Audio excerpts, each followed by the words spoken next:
தேர்தல் பரப்புரையின் போது அருவருப்பாக பேசியதோடு வேட்பாளரை சரமாரியாக தாக்கிய விஜயகாந்தின் நடவடிக்கையை கண்டு அக்கட்சி தொண்டர்கள் அதிர்ச்சியடைந்தனர்.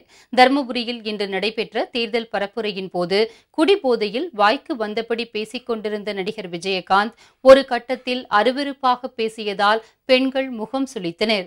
அப்போது தன்னுடைய ஊர்திக்கு முன்பு அதிமுக மற்றும் விஜய் ரசிகர் மன்ற கொடிகளை பிடித்துக் கொண்டிருந்த அக்கட்சியினரை பார்த்து கொடியை இறக்குமாறு கடுமையாக திட்டினார்.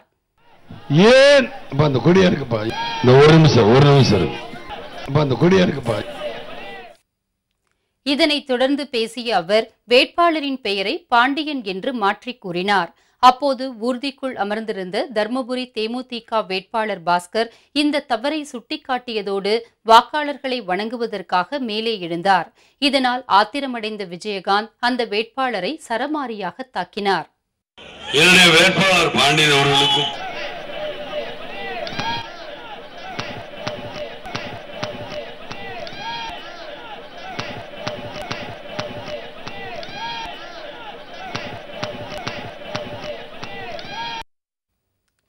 குடிபோதையில் பொதுமக்கள் முன்னிலையிலேயே கீழ்த்தரமாக பேசியதோடு தரக்குறைவாக நடந்து கொண்ட விஜயகாந்தின் நடவடிக்கையை கண்டு அவரது கட்சித் தொண்டர்கள் அதிர்ச்சியடைந்தனர்.